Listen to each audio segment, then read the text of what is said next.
Bismillahirrahmanirrahim. Assalamualaikum warahmatullahi wabarakatuh. Alhamdulillahi rabbil alamin. Alhamdulillahilladzi allafa baina qulubina fa asbahna bi ni'matihi ikhwana. Asyhadu an la ilaha illallah wahdahu la syarika lah wa asyhadu anna Muhammadan 'abduhu wa rasuluhu la nabiyya ba'dah. Allahumma salli wa sallim wa barik ala nabiyyina Muhammadin wa ala alihi wa ashabihi ajma'in, amma ba'du. Yang terhormat Ketua Majlis Masyayikh Dr. Kiai Haji Ahmad Khiriawan LC-MSI, yang terhormat Ketua Majlis Syura Kiai Haji Nur Hasan Zaidi, yang kami hormati Ketua DPP PUI Haji Raizal Arifin MSOS, yang kami hormati pembicara Dr. Profesor Dr. Kiai Haji Ahmad Khalid MA, moderator Dr. Kiai Haji Wido Supraha MSI, para guru besar, ulama, akademisi, para undangan yang tidak kami bisa sebutkan satu persatu dengan penuh hormat. Pertama yang utama, mari kita panjatkan puji syukur kita kehadirat Allah Subhanahu wa Ta'ala. Pada siang yang berbahagia ini kita dipertemukan, dipersatukan dalam naungan Rumah Besar Persatuan Umat Islam dalam agenda Muzakarah Dakwah Persatuan Umat Islam PUI dengan tema Hormat Dakwah PUI, Dakwah Islam Al-Wasatiyah menjawab tantangan zaman. Dipersilakan tepuk tangan terlebih dahulu. Hadirin yang dimuliakan oleh Allah Subhanahu wa Ta'ala, izinkan pada hari ini saya selaku pembawa acara menyampaikan beberapa susunan acara. Yang pertama adalah pembukaan, yang kedua pembacaan ayat Al-Quran, yang ketiga pembacaan intisab, yang keempat sambutan-sambutan, yang kelima acara utama muzakarah dakwah PUI, dan yang keenam bacaan doa dan juga penutup. Hadirin yang dimuliakan Allah Subhanahu wa Ta'ala, mari kita bersama-sama memulai acara muzakarah dakwah PUI ini dengan melafazkan lafaz al-basmalah. Bismillahirrahmanirrahim. Selanjutnya acara pembacaan ayat suci Al-Quran. Kepada bertugas kami persilakan.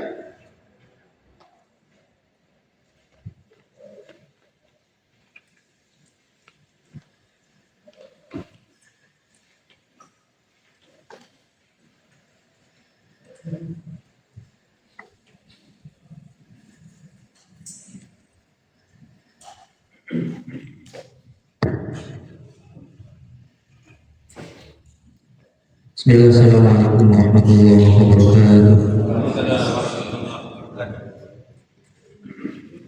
A'udzu billahi minasy syaithanir rajim.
الذي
Wassalamualaikum warahmatullahi wabarakatuh.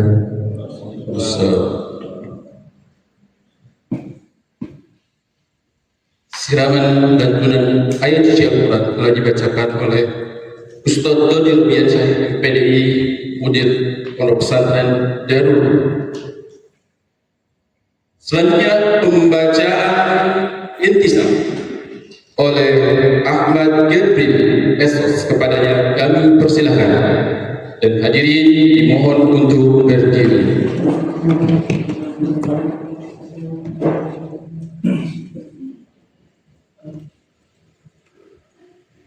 Bismillahirrahmanirrahim. Asyhadu an la ilaha illallah wa asyhadu anna Muhammadar Rasulullah. Allahu ghayatuna wal ikhlasu mabda'una wal islahu sabiluna wal mahabbatu syi'aruna. Nu'ahidullah ala sidqi wal ikhlasi wal yaqini wa talabi ridallahi fil amali baina ibadihi bit tawakkuli alaihi. Bismillahirrahmanirrahim. Bismillahi wala hawla wala quwwata illa billahil aliyyil azim. Allahu akbar. Hadirin dipersilakan untuk duduk kembali.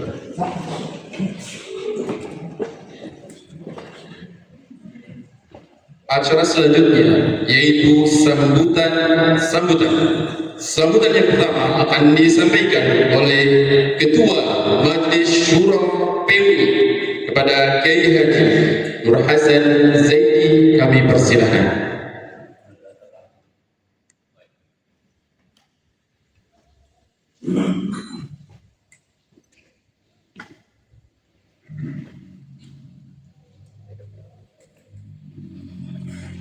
Assalamualaikum warahmatullahi wabarakatuh.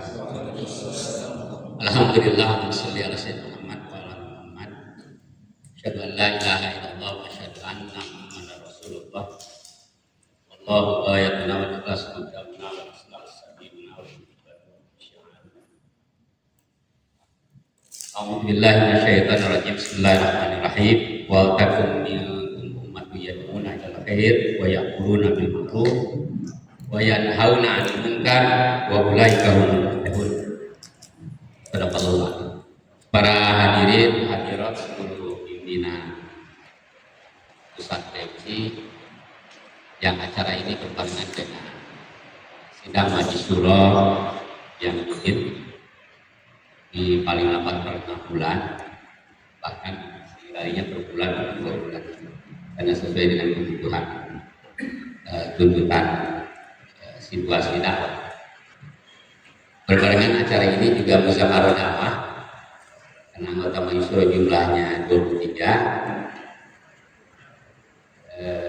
Kita menghadirkan para guru besar, para ulama, masyayikh, para asatidz, para pimpinan PUI. Musyawarah dakwah ini sudah dilaksanakan beberapa kali di Sukabumi, Cianjur, mengumpulkan para ulama PUI, dan ternyata ulama PUI ini luar biasa. Yang murid-murid dari jalur Ajengan Sanusi, bahkan bukan murid, banyak kan udah meninggal, cucu-cucunya ya, cucu cicit dari Abdul Halim juga, Pak Halim. Kalau Ajengan Sanusi kan jalur dakwahnya seperti otomatis membagi tugas, jalur Priangan Timur, Priangan Barat, Bandung Raya, Cianjur, Sukabumi, Bogor, sampai Garut, itu sampai Kiai Yasudya, Miftah Farid, Ibrahim Husin, dan Ejer Mutakin itu kan dari Gunung Puyuh. Sangat dakwah ini Ustaz Nanti sangat hafal. Kalau Mbah Halim itu kan dari jalur Kiai Majakuning sampai Subang Purwakarta dalam kurun waktu 1 abad. Nah, dakwah hari ini menghadirkan para masyayikh, para guru besar, para ulama, para dokter, bahkan sudah banyak teman-teman PUI yang tesis disertasinya juga kajian PUI, kajian tokoh-tokoh PUI. Bahkan mengumpulkan ratusan kitab Ajengan Sanusi, Mbah Halim yang belum banyak terkoleksi, mungkin masih berjajaran, disertasi kita kumpulkan. Nah, hari ini apa ini? Ya, musyawarah dakwah, mencari format dakwah islah wasatiyah dalam konteks hari ini. Tentu menghadirkan musyawarah ini untuk masukan juga untuk majelis syuro yang nanti mungkin sampai menjelang maghrib, kita ini sampai asar kita dengarkan masukan dari antum masyayikh. Karena tentu tuntutan dakwah ini Profesor Khalid juga keturunan Yusuf Lahran cukup nampaknya serius beristihad menulis sebuah narasi. Kang Aher juga banyak pengalaman beliau dalam dunia umat dan kebangsaan. Kalau melihat Kang Aher udah kayak Ibnu Khaldun. Ibnu Khaldun itu menulis Muqaddimah itu setelah dia pengalaman di dunia politik, eksekutif, legislatif. Kemudian dia baru di umur 50-an menulis Lahirlah Muqaddimah yang jadi referensi dunia dalam ajaran sosiologi dan sejarah. Kang Aher sebenarnya tinggal dulu sebentar, bagi sekarang ada AI. Ngomong aja direkam. Ada aplikasi langsung tulis mulai aplikasi. Suruh edit AI. Jadi pengalaman beliau juga luar biasa. Makanya antara ulama, kata ulama, ilmu itu didapat dari 2 jalur, basisnya teori, kampus-kampus, dan basisnya taktik di lapangan. Nah, pada diri Aher lengkap, tapi dia lebih banyak di dunia lapangan. Profesor Khalid ini banyak kajian di kampus. Saya pikir di duet ini kita dengarkan pembicaraan beliau, termasuk kita yang di lapangan. Nah, inilah yang perlu kita rumuskan. Dialektika berpikir di PU itu kan belum tumbuh, baru ngobrol di warung kopi. Jadi ini memang umur 1 abad ini tidak mudah. Merawat PU tidak mudah. ada sebuah penelitian, yayasan ini penelitian detail kali.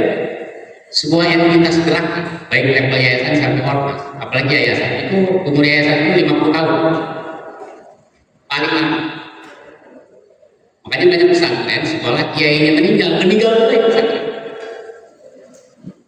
Tapi kalau ormas itu bisa sampai 70 lah satu abad.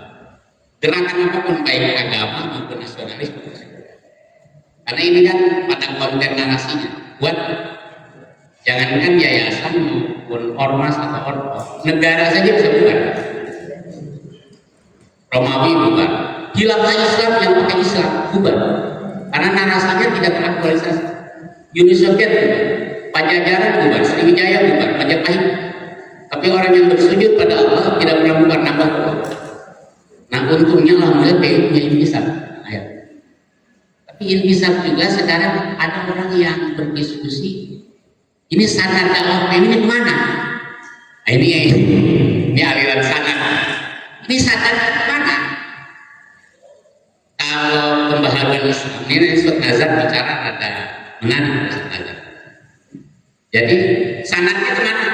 Ada intisab al-wasiyat al-bahamiyah dari Tariqah Sufiyah. Ternyata memang Tariqah Sufiyah di Mesir ini penulis yang membahagi menjadi rumusan intisab ini. Memang Tariqahnya di Mesir ternyata itu diikuti oleh seluruh dunia Islam.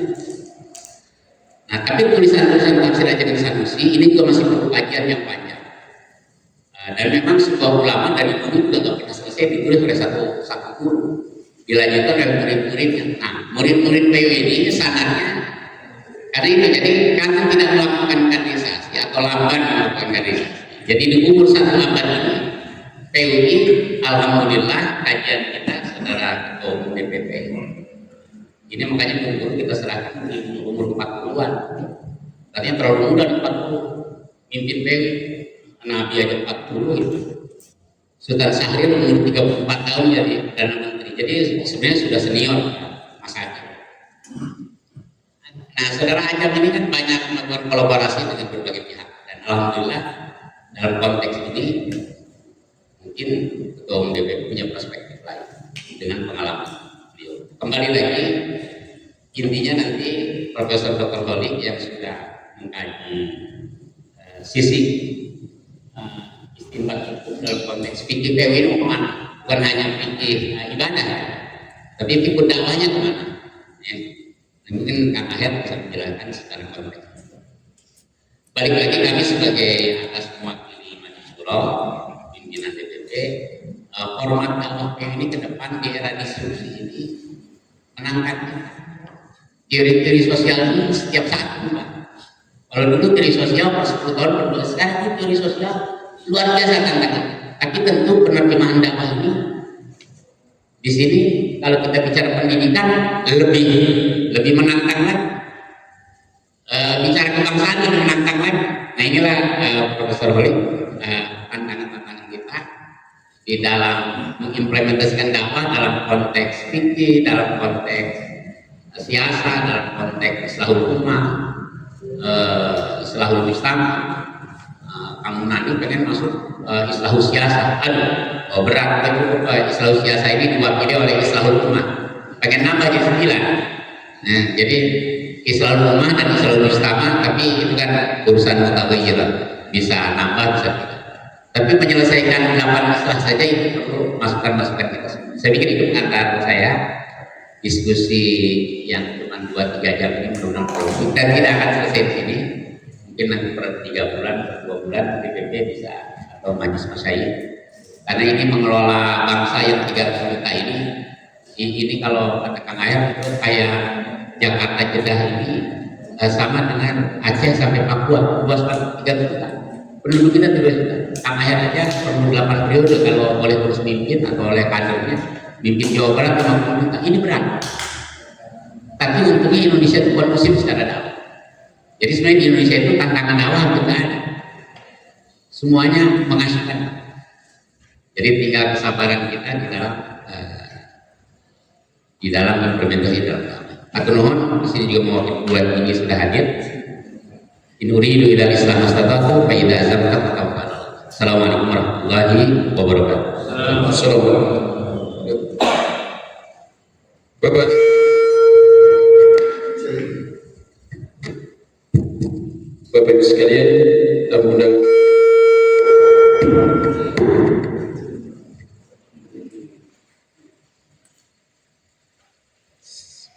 Sambutannya. Yang satu dimatiin. Udah mati. Gak bisa dimatiin. Ya. Baik, sambutan yang kedua akan disampaikan oleh Ketua Umum DPP PWI Haji Rizal Arifin MSos kepada persilakan.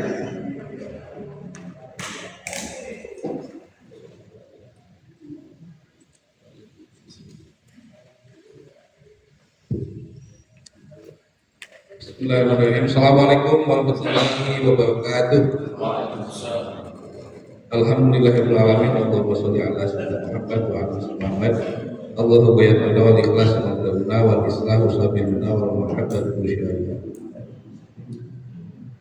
Saya hormati Ketua Majelis Syuro Kiai Haji Nur Hasan Zaidi, juga Ketua Majelis Masyayikh Kiai Haji Ahmad Heriawan, dan pembicara kita Profesor Dr. Torik, dan juga hadir di sini ada pimpinan MS Kiai Haji Nazar Haris, kemudian Kiai Haji Dik Baharudin, juga ada Profesor Kasok Pak Gunadi Saleh, serta ada Profesor Dr. Undang Satari dan pimpinan Rektorat UHS, serta jajaran pimpinan DPP PWI. Pertama-tama, marilah kita panjatkan puji dan syukur kepada Allah SWT yang telah memberikan kita nikmat sehat, nikmat bisa saling bertukar pikiran, ide gagasan tentang arah dakwah ke depan. Salawat serta salam marilah kita panjatkan pada Rasulullah SAW dan kita semua, yang mudah-mudahan sampai kepada kita selaku umatnya. Adalah sebuah amanah yang sangat besar yang diberikan pada kami oleh DPP setelah diputuskan Majelis Syuro tahun yang lalu, karena dari zaman ke zaman itu telah meletakkan batu bata yang sangat berarti untuk pertumbuhan PWI hari ini. Dan ketika pasca Kiai Haji Nur Hasan Zaidi, ada sebuah amanah yang sangat besar yang mengemban kepada kami, adalah sebuah kondisi bahwa PWI ini sudah semakin dikenal dan secara nasional banyak orang tahu bahwa PWI ini memiliki sejarah yang sangat besar. Lahir tahun 1917, kemudian memiliki aset yang sangat banyak. Ketika ketemu dengan Ketua MPR Kang Muzadi, beliau menyampaikan bahwa PWI ini mengalami pelambanan. Beliau menyampaikan PWI ini mengalami pelambanan. Saya tahu asetnya banyak, kata beliau, tapi ente mengalami pelambanan. Jadi dalam perspektif kami hari ini, bahwa PWI itu tidak pernah jatuh, PWI itu tidak pernah mengalami kemunduran, terus melaju, hanya melambat. Kata dia, saya ingin tanya, berapa jumlah sekolah unggulan PWI? Berapa jumlah profesor PWI? Kalau ketemu dengan Ustaz Wahid, beliau langsung menyampaikan ke kita kan, saya tahu PWI ini besar, tapi saya pengen tahu ulamanya siapa sih? Sanad keilmuannya kemana PWI itu? Nah, itu menjadi catatan yang sangat berarti bagi kami, dan saya bersyukur ide KMP mengadakan agenda musyawarah ini adalah sebuah jawaban bahwa sebetulnya ulama PWI itu banyak, cendekia PWI itu banyak, hanya kita belum mulai mengkonsolidasikannya. Kalau kita sudah mulai mengkonsolidasikan ulama dengan jalur sanad keilmuan Kiai Haji Ahmad Sanusi, Kiai Haji Abdul Halim, kemudian kita mengkonsolidasikan cendekiawan-cendekiawan PWI. Ketika kemarin saya membuat tesis, ya, saya searching di web tulisan, apakah itu kemudian artikel ataupun tulisan-tulisan tentang kepewuian, itu berhenti di 2000-an. Jadi setelah 2000 ya, setelah 2000-an itu sudah sangat sedikit sekali yang melakukan penelitian kepewian. Saya lihat penelitian kepewian itu kayak zaman Sanusi, Abdul Halim, itu di tahun 90-an begitu juga. Tapi setelah itu berhenti. Nah, itu mungkin bisa kita tanya kenapa kemudian setelah tahun 2000 jarang sekali cendekiawan PWI, ulama PWI menulis tentang PWI. Dan alhamdulillah ya, hari ini ketika ada dinamika nasional seperti kemarin ada demonstrasi yang rumah siapa Syahrawani didatangi, Sri Mulyani ya. Alhamdulillah PUI dalam catatan Pak Presiden itu diabsen menjadi salah satu ormas yang harus dipanggil dan didengarkan pendapatnya. Artinya kita di kancah nasional ini sangat luar biasa. Betapa kemudian elit-elit politik mulai melihat kita, tinggal karena kita sudah mengandung opininya besar. Nah, hari ini kita mulai beres-beres di dalam. Salah satunya adalah kita mengkonsolidasi para ulama, kemudian juga kita konsolidasi para cendekia, untuk kemudian mereka berani membuat pendapat, membuat fatwa, ya, untuk menjawab tantangan bangsa.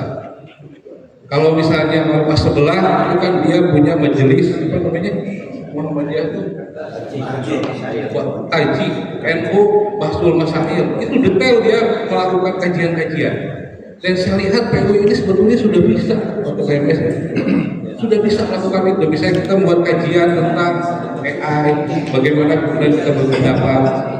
Kemudian kita melakukan diskusi tentang bagaimana sikap Pak Presiden yang bergabung dengan apa namanya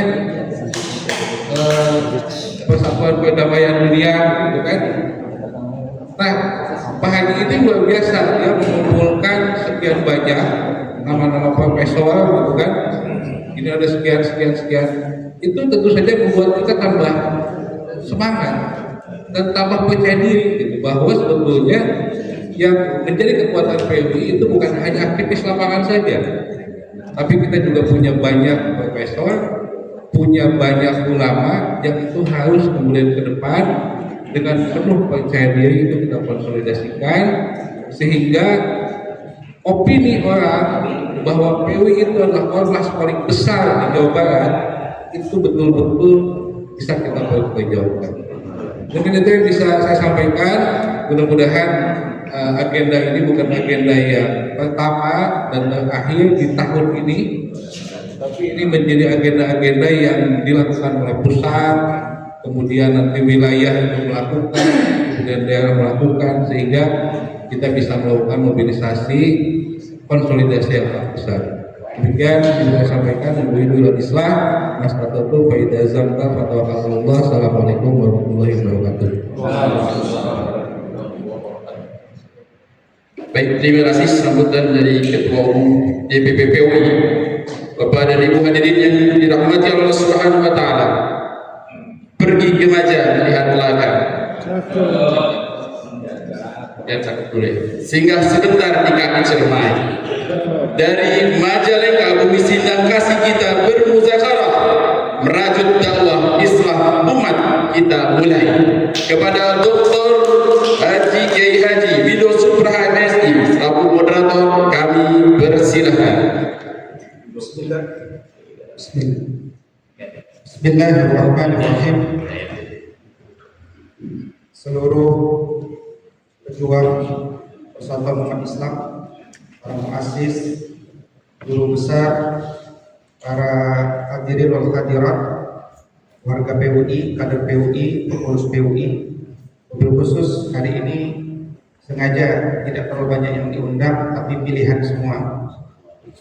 Salam takzim dari kami. Uhayyikum jami'an bi tahiyatil Islam wa tahiyatul Islam assalam. Assalamualaikum warahmatullahi wabarakatuh. Alhamdulillahi rabbil alamin alladzi arsala rasulahu bil huda wa dinil haqq liyuzhirahu 'ala ad-din kullih wa kafa billahi syahida. Asyhadu an la ilaha illallah wa asyhadu anna Muhammad Rasulullah. Allahumma shalli wa sallim wa barik ala sayyidina Muhammad sayyidil mursalin wa ala alihi wa sahbihi ajma'in. Amma ba'du. Allahu qayyaduna wal ikhlasu mabda'una wal islahu sabiluna wal mahabbatu syi'aruna. Hadirin para asatiz, ustazah, pejuang PUI yang dimuliakan Allah Subhanahu wa taala. Muzakarah dakwah 2026. Kita akan membahas format dakwah PUI sebagai dakwah Islam al-Wasatiyah menjawab tantangan zaman. Sebagaimana kita ketahui, kita hidup di tahun 2026, era di mana perubahannya tidak lagi berjalan linear, tapi sudah berjalan eksponensial. Era di mana kecerdasan buatan atau artificial intelligence menantang logika lama, di mana mata uang digital mengguncang pasar. Era di mana ideologi global bertarung merebut ruang pemikiran anak keturunan PUI. Pertanyaannya sederhana tapi menohok. Di manakah posisi PUI di tengah badai perubahan ini?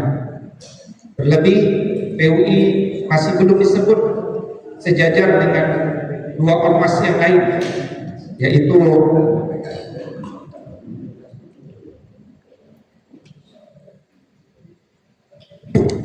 satu Muhammadiyah, yang kedua Nahdlatul Ulama. Tentu saja seharusnya ada yang ketiga, yaitu Persatuan Umat Islam.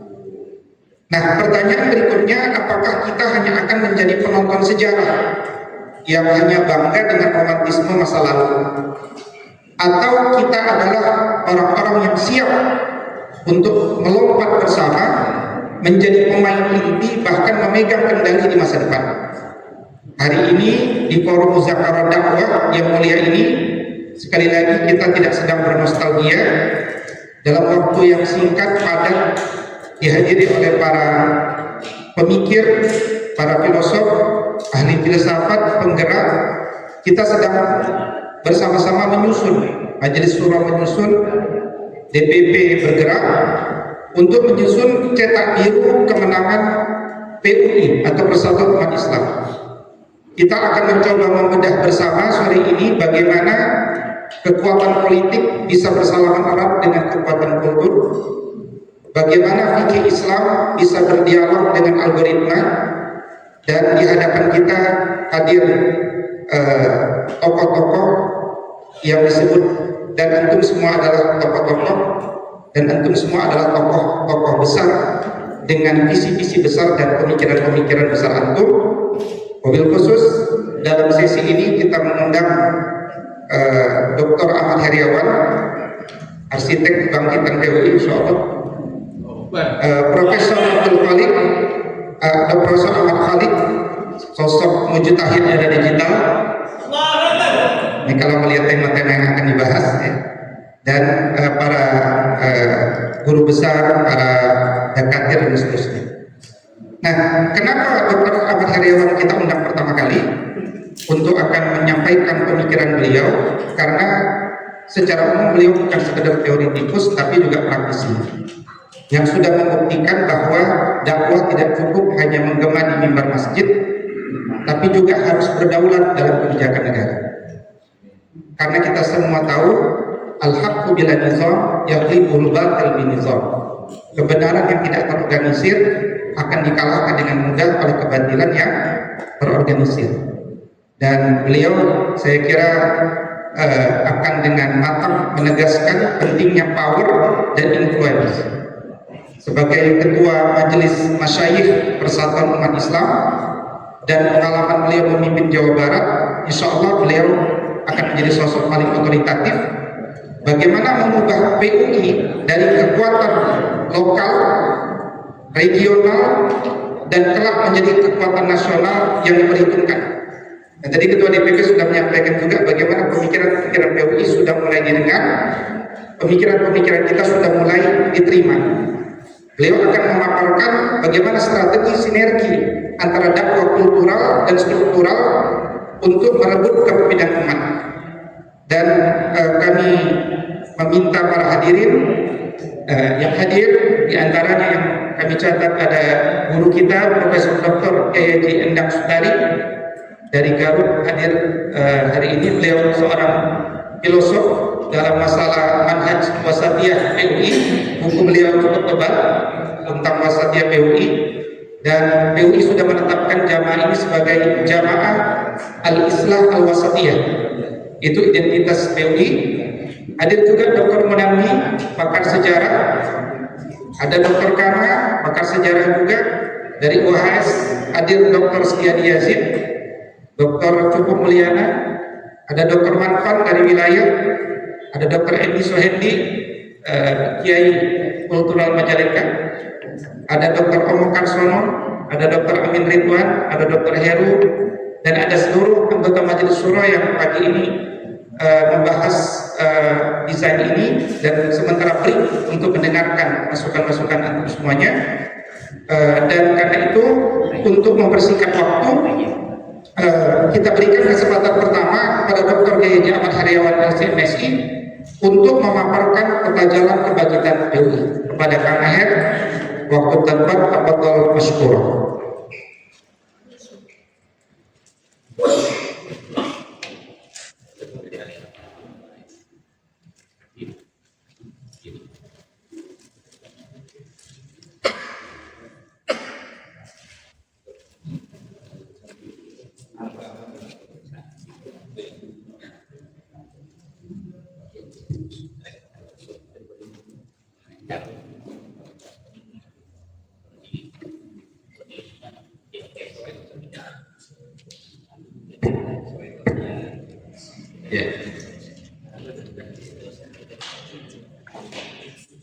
Bismillahirrahmanirrahim.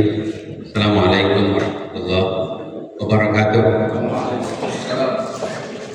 Alhamdulillahirabbil alamin. Wassalatu wassalamu ala asyrafil anbiya wal mursalin, asyrafina wa akramina wa maulana Muhammadin wa ala alihi wa sahbihi wa man ittaba'ahum bi ihsanin ila yaumiddin wa ba'du. Allahu ghayatuna wal ikhlasu mabda'una wal islahu sabiluna wal mahabbatu syi'aruna. Hadirin sekalian yang saya hormati, saya muliakan, terkhusus untuk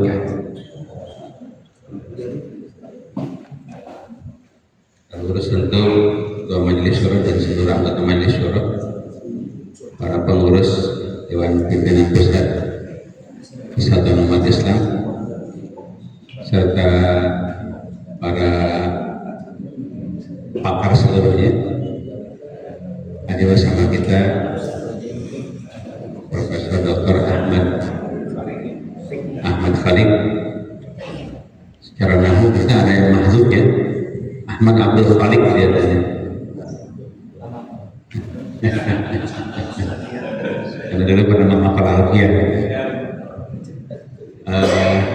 Kemudian para pakar sekalian, para profesor, para doktor yang Allah muliakan, para kiai, para asatidz, cendekia.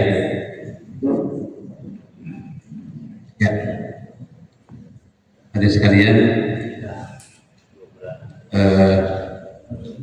PUI ini hadir sebagai ormas sudah 108. Jika 100 berapa? 108 tahun.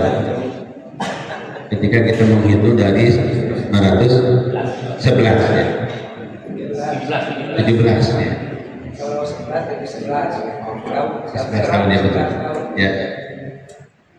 Hadirin sekalian yang Allah muliakan, tentu ini umur yang Allah tidak hadir atas landasan idealisme dan kebenaran, maka ormas ini sudah punah. Tapi karena yang dibawa adalah pikiran kebenaran, maka ormas ini masih ada. Bahwa ada pasang surut itu adalah ya tentu dinamika kehidupan itu biasa. Nampaknya hari ini apapun yang terjadi, PUI sedang menuju ke sana, sedang menuju ke sana. Meskipun ada kelambatan, kelambatan gampang kan, tinggal ada percepatan. Maka kalau ada percepatan, kelambatan selesai. Ada sekalian, Kementerian Agama men-state ormas ini memiliki anggota 20,6 juta tanpa kita minta itu. Ya kita kaget tapi tidak usah menampakkan kekagetan. Kita positif saja memandang. Nah, ini tentu sebuah dorongan optimisme. Mudah-mudahan struktural dan kulturalnya yang masih tersembunyi mungkin itu mudah-mudahan berjumlah seperti itu, sehingga jika demikian adanya maka kita menempati posisi ormas ketiga terbesar setelah NU dan Muhammadiyah. Hadirin sekalian, tentu kita ingin mengokohkan itu memang betul-betul jadi di lapangan. Terus ada langkah-langkah ke depan ya, bagaimana kita kokoh secara struktural, hadir di berbagai tempat di Nusantara ini. Pada saat yang sama juga baik pengikut struktural maupun kulturalnya makin hari makin banyak dan bisa dipertanggungjawabkan jumlah tersebut. Kira-kira itu artinya. Nah, kemudian mari kita melangkah bagaimana mewujudkan itu. Ya, kira-kira seperti itu. Nanti sekalian, tentu saja kita ya harus mengokohkan kembali cara pandang kita terhadap Islam, wijhatun nazar kita, cara pandang kita. Saya nampaknya memahami, bersepakat bahwa tidak mungkin Kiai Haji Ahmad Sanusi, tidak mungkin Kiai Haji Abdul Halim, juga Mr. M. Samsudin menjadi anggota BPUPKI. Bahkan sering disebut oleh Bung Karno dalam catatannya itu, dalam manuskripnya, Saudara Sanusi, maksudnya Ahmad Sanusi. Itu jadi kalau membaca bukunya Yudi Latif kan ada tuh manuskrip yang ditulis oleh Yudi Latif, Bung Karno dalam Biltoi, wah Saudara Sanusi, maksudnya adalah Ahmad Sanusi. Dikenal oleh Bung Karno. Tidak mungkin masuk ke ruang itu kalau tidak punya cara pandang komprehensif. Gitu ceritanya kan? Kalau cara biasa-biasa nggak mungkin masuk ke ruang itu. Gitu, itu husnudzon saya dan tidak harus dibuktikan kan? Itu dengan fakta. Hadirin sekalian, oleh karena itulah ada sejumlah latar yang perlu kita pahami. Pertama, Islam itu adalah ajaran yang mencakup segala urusan, masuk ke urusan individu, masuk ke urusan keluarga, masuk ke urusan masyarakat, bahkan masuk ke urusan pemerintahan, bahkan nilai Islam hadir pada urusan peradaban. Itulah peradaban yang membentang puluhan kurun, ya, puluhan abad. Yang pertama, yang kedua, ya selain fakta itu ada fakta yang lain. Kita dari dulu sampai sekarang masih menemukan kaum muslimin pemahamannya ternyata sering memisah-misahkan ya ruang kehidupan dan ruang kehidupan yang lain, khususnya ruang agama dan ruang kenegaraan. Kalau di sebelah sana di Eropa ada sejumlah manusia yang memisahkan atau yang menjauhkan agama dari negara, sekuler namanya kan, ada kan barang-barang itu ya, memisahkan atau menjauhkan agama dari negara, sekuler. Tapi ada orang-orang soleh yang menjauhkan negara dari agama. Orang-orang soleh biasanya, kalau yang menjauhkan agama dari negara itu orang tidak soleh, orang sekuler. Tapi ada orang soleh yang sangat soleh luar biasa, tapi menjauhkan negara dari agama. Saya kira sama keliru. Itu fenomena yang kedua ya. Fenomena yang ketiga adalah dalam tataran pemahaman agama. Ternyata ini terus metodologis. Kan ada deduktif, ada induktifnya. Ternyata kaum muslimin sering banyak terjebak pada metode deduktif semata. Sehingga gara-gara deduktif semata seringkali pertanyaannya mana dalilnya. Tentu pada urusan-urusan akidah, urusan syariah itu cocok pertanyaan makanya.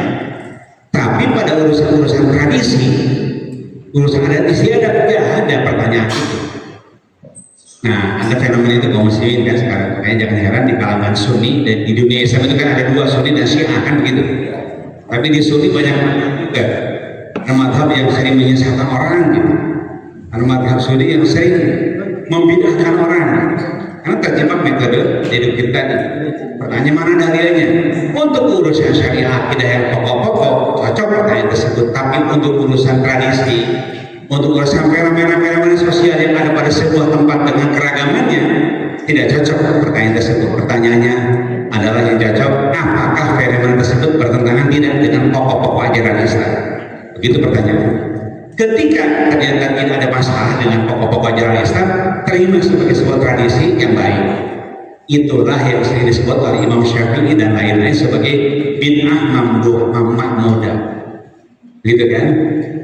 Bid'ah mahmudah, mamduha, ya mamduh. Bid'ah yang terpuji yang baik. Selain bid'ah mazmumah. Nah, kalau mengurangi agama, menambah agama, itu adalah bid'ah mazmumah. Tadi sekalian situasinya ya, karena itulah dari situasi tersebut mari kita melihat situasi yang ada di kalangan kaum muslim pada hari ini. Waktunya udah mepet ya. Ya, oke, teman sekalian, bagaimana cara membesarkan dakwah POI kalau begitu kan situasinya? Karena situasi pemikirannya seperti itu, ya ada sejumlah latar, ada juga sejumlah fenomena yang lain. Ternyata di negeri kita ada abangan, ada priai, ada santri yang dari dulu terus ada ketegangan psikologis dari dulu sampai sekarang. Kalau ada ketegangan psikologis ini kan bermasalah. Yang santri jadi abangan jarang, ya yang santri jauh dari abangan, yang abangan itu tidak mendekat dengan santri. Jadi dampaknya ketika ada ketegangan psikologis seperti ini. Karena itu saya berharap pikiran siapa nih yang ngomong begitu namanya Clifford Geertz. Saya ingin ke depan itu di PUI khususnya pikiran Clifford Geertz itu dihapus saja. Pokoknya mukminin muslimin selesai urusan. Sebagian taat luar biasa, sebagian cantangan itu selesai. Karena Allah juga mengakui minhum dhalim li nafsihi wa minhum muqtasid wa minhum sabiqun bil khairat. Kan begitu. Diakui dan semuanya diakui sebagai mukmin meskipun dhalim li nafsihi atau muqtasid atau bahkan ada yang jumlahnya relatif sedikit sabiqun bil khairat. Jadi seperti itu. Kita ingin udah enggak usah pakai abangan-abangan. Semuanya mukmin, karena Allah SWT mengakui seperti itu, seperti juga ditegaskan di surat At-Taubah dalam redaksi yang lain. Allah menyebutkan tentang kaum mukminin. Nah, sekalian, oleh karena itulah dari situasi seperti ini kita bisa melihat faktanya di lapangan seperti apa. Dan inilah metode dakwah kita atau sasaran dakwah kita. Saya ingin ceritakan kepada Bapak Ibu semuanya. Situasi berikutnya adalah bagaimana kalau kita lihat lebih detail di lapangan. Ternyata untuk melihat detail seperti apakah kondisi keislaman dan keimanan kaum mukminin, yang paling cocok kondisi sholat. Mengapa sholat? Sebab sholat adalah ubudiyah tertinggi di hadapan Allah Subhanahu wa Ta'ala. Tidak ada jenis ubudiyah setinggi sholat di waktu kepada Allah Subhanahu wa Ta'ala. Itu ceritanya. Jadi sesungguhnya kalau orang sudah sampai pada sholat 5 waktu, sebetulnya sudah selesai di mata Allah, karena kalau sudah sholat 5 waktu yang lain-lain bisa lebih mudah. Ternyata fenomena sosial kita hari ini sholat 5 waktu kita beres. Belum selesai, lihat fakta-faktanya. Ada penelitian dari Alfara Research 2019. Saya masih mengatakan ini karena belum ada yang baru. Jadi survei itu mahal harganya ya. Survei nasional itu butuh 1,5 miliar. Partai politik kalau survei itu 1,5 miliar minimal gitu. Itu harga minimalis persahabatan gitu ya. Yang mahal 2 sampai 2,5 sekali survei. Untuk menggambarkan situasi nasional kita hari ini. Alhamdulillah saya ada yang survei di urusan keagamaan dan jarang. Urusan politik kan ada pembiayaannya. Ada bokir di belakang urusan keagamaan siapa yang membiayai.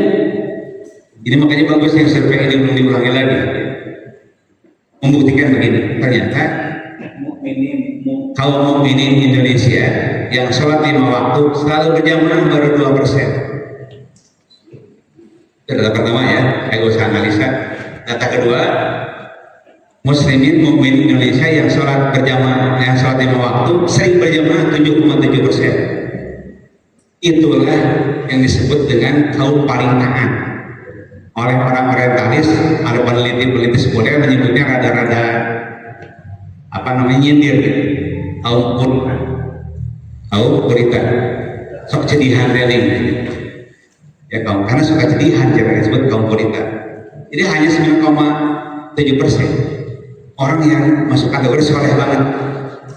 Ada berikutnya data ketiga adalah kaum mukminin yang sholat 5 waktu tapi kadang-kadang jarang berjamaah, 29,2%. Itulah yang sholat 2 tambah 7,7 tambah 29,2 sama dengan 38,9 dibulatkan 3,29. 41% kaum mukmin belum sholat 5 waktu. Itu fenomena hari ini.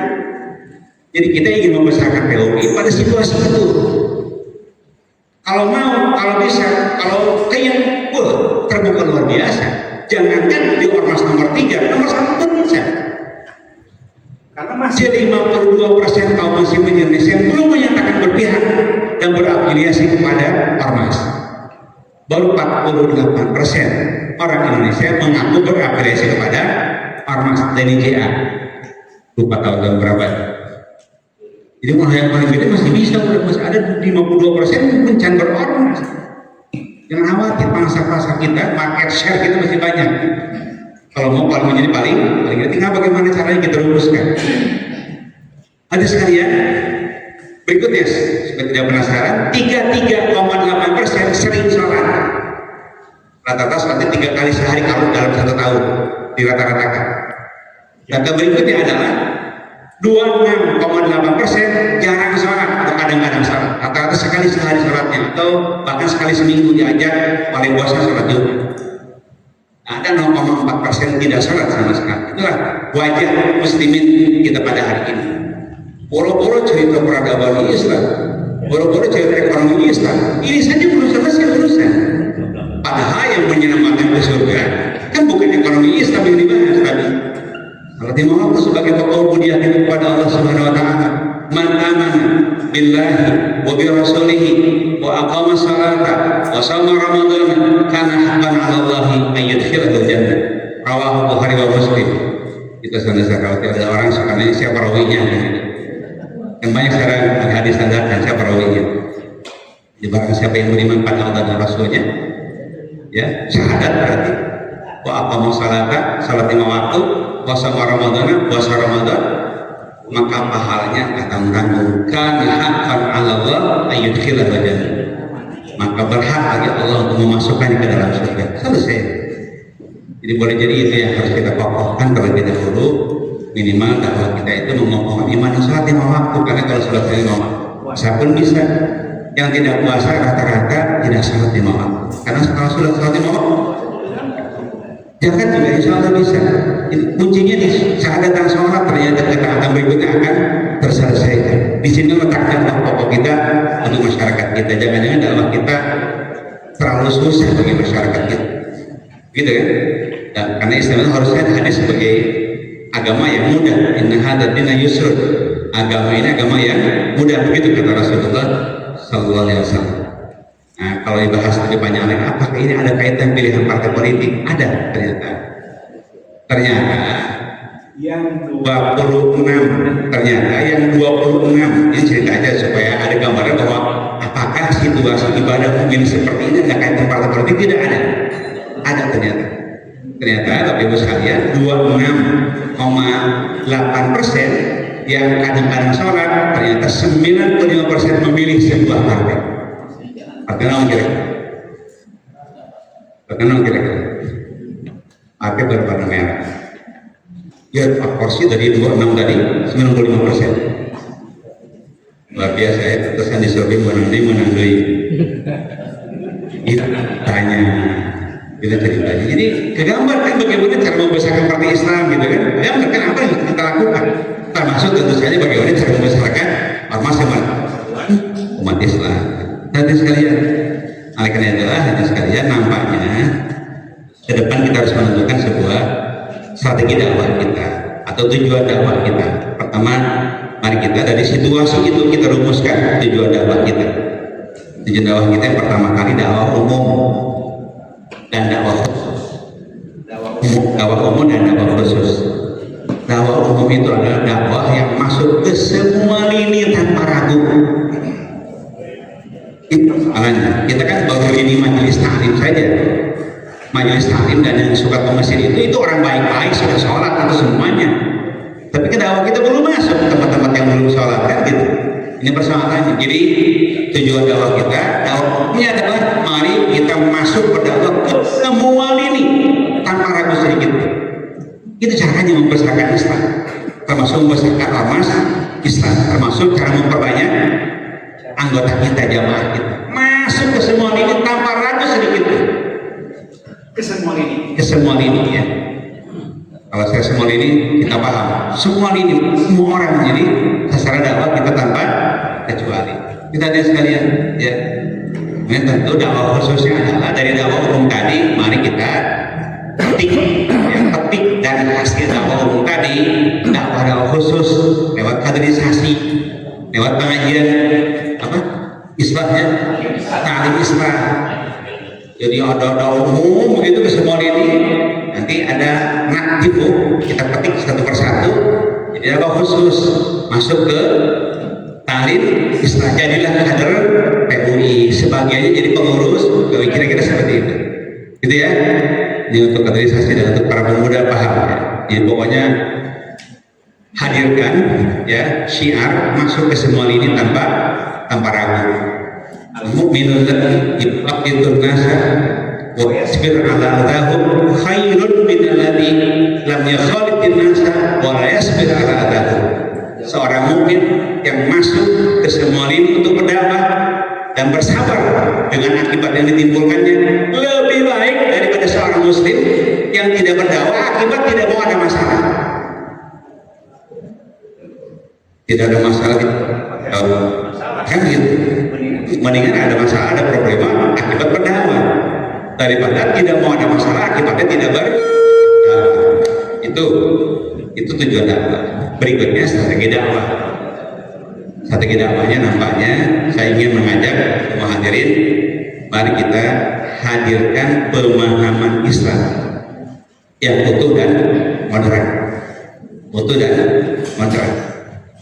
Marilah kita yang kedua, mari kita berlaku adil pada semua kelompok. Yang ketiga, ini strateginya ya. Jadi tujuannya tadi, yang ini strateginya.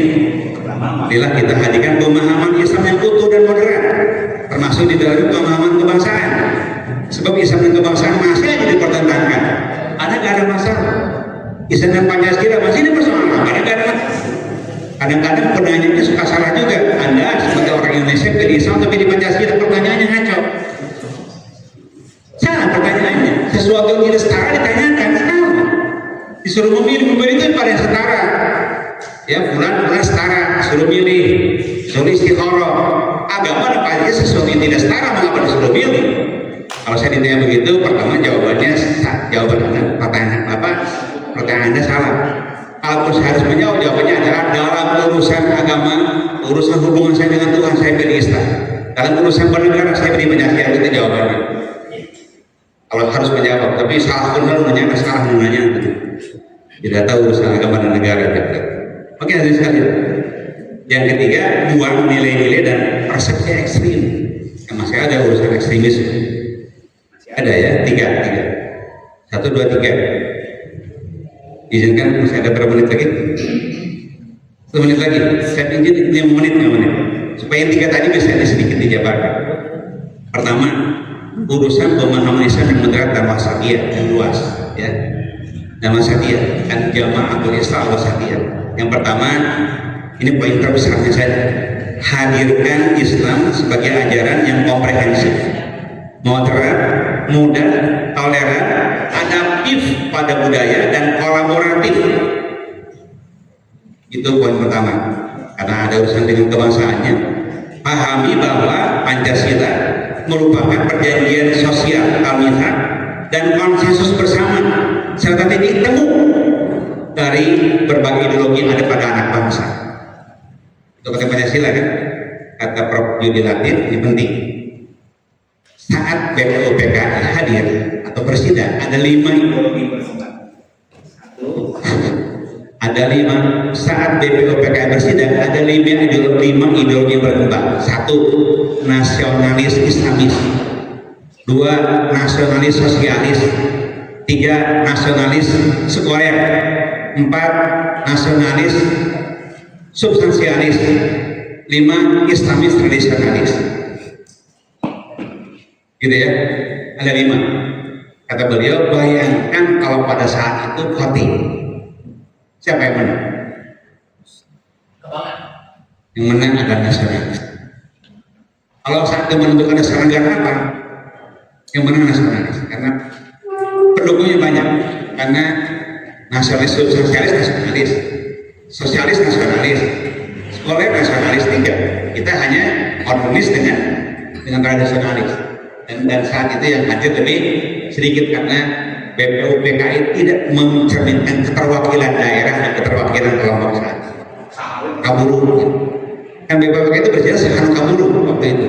Makanya alhamdulillah ternyata tidak voting. Yang ada adalah berembuk dengan dibuat PPKI. PPKI membuat kemudian panitia 8. Panitia 8 tidak seimbang, dibuat sepihak oleh panitia 9. Dalam hal perubahan dari 8 ke panitia 9, kita harus berterima kasih pada Soekarno. Mengapa? Karena asalnya tidak berimbang kelompok Islam dengan kelompok nasionalis pada panitia 8. Hanya 2 dari 8 itu adalah kelompok nasionalis Islamis. Ini dirubah ke 9, kemudian ya jadilah kemudian PPKI bersidang, panitia 9 bersidang, dilakukan pada PKI, jadi Piagam Jakarta yang Pancasilanya, sila pertamanya dasar luar tanggal 8 Agustus kemudian dicoret. Urusan itu bisa dibahas panjang lebar ke depan, dampaknya kaitannya seperti apa. Itu Pancasila ya. Kata Dr. Muhammad Nadir. Barang.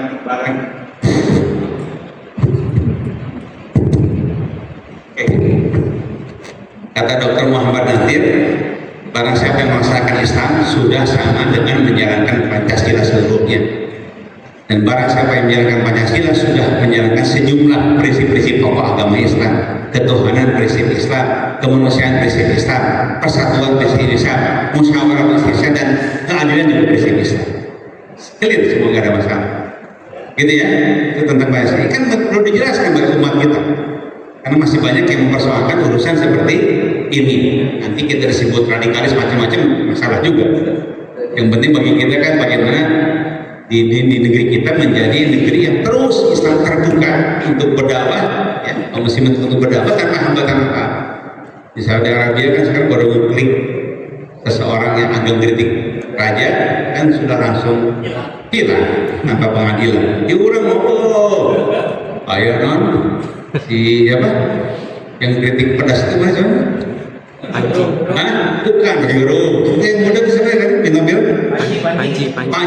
Masih aman namanya jadi kita. Kalau bisa mau digesedengin lah gitu.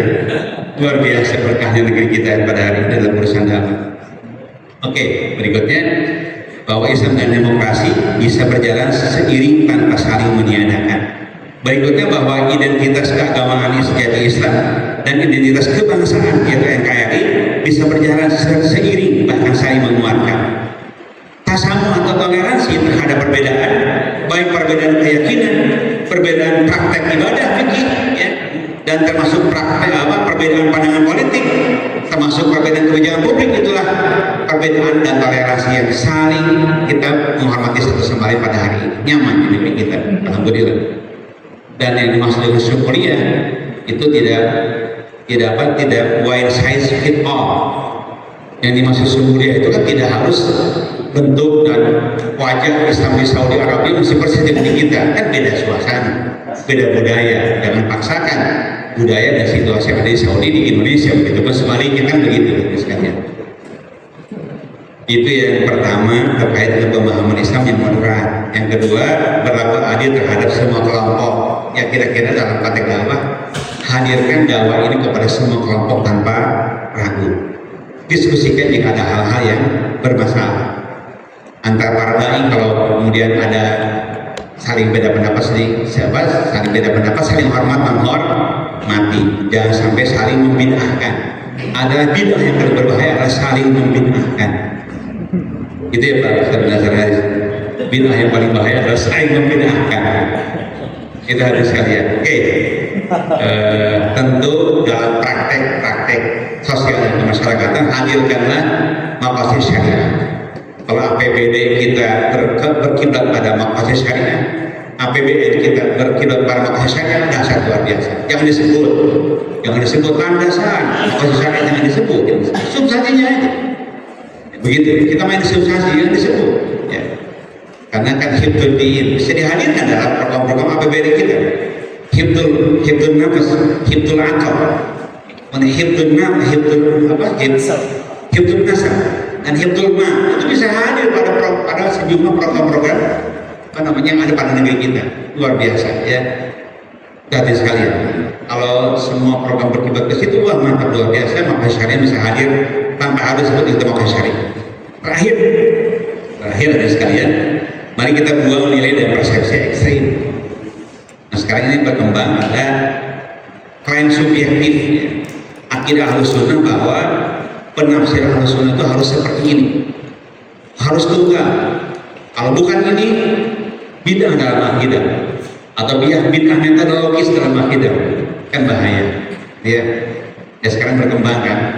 Ya dulu sebetulnya di zaman dulu ada Asy'ariyah yang mengembangkan metodologi akidah, bagaimana memudahkan ajar akidah kepada masyarakat kita, masyarakat kaum muslimin. Dan saya kira 95% orang Indonesia adalah Asy'ariyah. Ada yang sama, kemudian ada Hanabilah, ya mazhab Hambaliyah. Kemudian Hambaliyah tidak tajam sebetulnya, tapi di bawahnya ada ulama-ulama yang Ibnu Taimiyah, ada Ibnu Qayyim, kemudian ada siapa lagi? Muhammad Abu Wahab kesininya. Ini agak tajam kan gitu.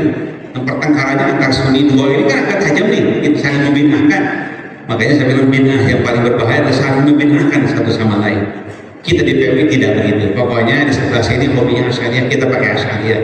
Sebelah sini kita hobinya pakai Allah, kita pakai Allah. Yang penting ujungnya beriman kepada Allah Subhanahu wa Ta'ala. Begitu aja sekalian ya. Begitu pula ekstrem fikih yang keras, tekstual dan mengabaikan mazhab dan tafsir tradisi lokal. Ekstrem kenegaraan, resesi revolusi, ya tidak mengakui dasar negara yang menjadi kesepahaman bersama, kan masih ada yang begitu kan. Sudah boleh berkurang sekarang ya. Pokoknya kalau tidak jelas kayak Qurannya tauhid ya buru-buru, padahal main di substansi kan tidak ada persoalan gitu kan.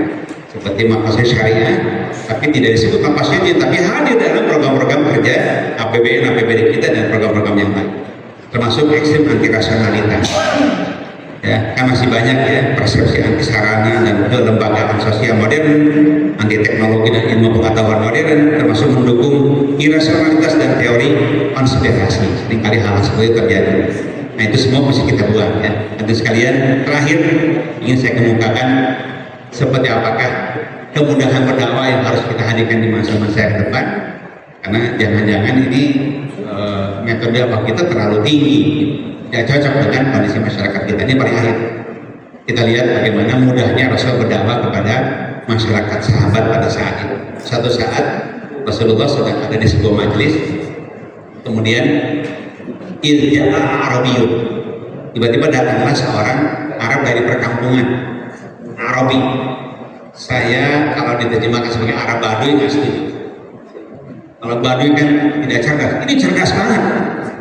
Tapi orang kampung disebut Arabi. Ini orang kampung, yang cocok Arab kampung dengan tradisi kampungnya, tapi pikiran nuraninya bersih. Emang ada sopan santunnya kurang, kan ngomongnya keras. Ya keras bagi mereka, biasa di sawah, biasa di padang pasir kan biasa. Tapi keras itu ketika dibawa ke majelis Rasul menjadi tidak sopan. Tapi itu kan gara-gara belum tahu saja tata krama orang kota, gitu kan? Seorang Arabi nanyanya begini, dia datang belakangan ke majelis kami, nanya begini, ya Rasulullah, dullani ala amalin idza amiltuhu dakhaltu jannah. Wahai Rasulullah, tunjukkan kepadaku amal-amal perbuatan yang jika aku melaksanakannya dakhaltu jannah, aku pasti masuk surga. visioner gitu kan. Ya, kalau nanya sekarang kan, kalau nanya di majelis-majelis nanya sembako sekarang kan, nanya urusan visi yang paling hebat, visi surga gitu. Rasul menjawab, kata Rasulullah, satu, tu'minu billah wala tusyriku bihi syai'an, engkau beriman pada Allah dan tidak menyekutukannya dengan sesuatu apapun. Syahadat berarti kan. Yang kedua, wa tuqimus shalawatil maktubah, engkau tegakkan sholat fardu 5 kali sehari. Kedua ya, ini belum cerita sunnah-sunnah, belum ada sholat fardu banyak gitu. Yang ketiga, wa tu'ti zakatal mafruḍah, engkau bayar zakat yang difardukan. Nampaknya orang ini datang beradab hartanya, perlu dijelaskan. Sebab la yajuzu takhirul bayar menafkah aja. Kalau nggak dijelaskan saat itu padahal dia punya harta, dia bisa-bisa tidak bayar zakat kan begitu. Nggak dijelaskan Rasulullah. Yang keempat, wa tasummu Ramadan, kau puasa bulan suci Ramadan. 4 saja. Dia berkomentar langsung, ya Rasulullah, ya, walladzi nafsi biyadihi la azidu ala dhaik wa la anqusu minhu. Wahai Rasulullah, aku terima 4 hal ini, tapi aku berjanji tidak akan menambah, tidak akan mengurangi, pokoknya hanya 4 saja. Qala na'am, kata Rasul, baik, silahkan. Fawwala minhu, kalau kemudian dia meninggalkan majelis, datang belakangan, hanya duluan, pulang duluan. Yang paling unik dengan kalimat akhir, kata Rasulullah, man sarrahu ayanzura ila rajulin min ahli jannati falyanzur ila hadza. Barang siapa yang ingin melihat sosok laki-laki ahli surga, itu lihat orang ini. Hebat kan begitu? Maksudnya adalah semudah itulah kita ajarkan kepada masyarakat kita. Saya pernah berkhutbah di terakhir banget. Saya pernah berkhutbah bahwa tema ini di sebuah tempat elit, berarti tempat abangan ya. Elit biasanya elit menak, elit kaya, biasanya ada abangan biasanya kan gitu kan? Itu begitu? Ya dulu begitu, sekarang juga mirip-mirip begitu. Saya khutbah Jumat di tempat elit dengan tema mirip seperti itu. Saya sebut hadis tadi. Selesai khutbah saya dihampiri, akhir saya semangat lagi masuk surga. Ternyata mudah masuk surga itu. Saya sudah pesimis banget. Bukan, jangan-jangan orang teh sok tinggi teuing gitu menghadirkan Islam itu, padahal itu perkara kan kalau sudah sholat terakhir banget ya. Ibnu Hajar al-Asqalani Ibnu Hajar al-Asqalani dalam syarah Bukhari Muslim ya, Fathul-Bari Bukhari menyebutkan di situ ada perdebatan apakah orang ini sampai meninggal dunia hanya 4. Kata salah seorang ulama, kalau 4 ya udah surga, kan jamin surga. Kata yang lain nggak mungkin, saat itu aja 4. Belakangan dia pasti menikmati yang 4 tersebut. Kalau menikmati cari yang lain pasti. Karena rumusannya seseorang yang sudah menikmati wajib pasti menikmati wajib yang lain, pasti menikmati sunnah yang lain. Dengan demikian dia di akhir kehidupannya pasti lebih sempurna keislamannya daripada yang 4 tersebut. Tetapi yang 4 adalah kata kunci tadi. Karena pasti kalau orang sholat, insya Allah gampang puasa. Orang dan sholat dan puasa, insya Allah gampang bayar zakat. Kalau sudah ketiga-tiganya mau haji masa mau masih haji juga. Dan yang lain-lainnya insya Allah lebih sempurna lagi. Demikianlah saya kira gaya ke depan dakwah PUI supaya PUI secara struktural berkembang di Indonesia dan secara kultural insya Allah banyak diikuti sehingga jangan akan nomor 3 nomor 1 pun bisa insya Allah. Demikian, terima kasih. Billahi wa taufiq wa hidayah.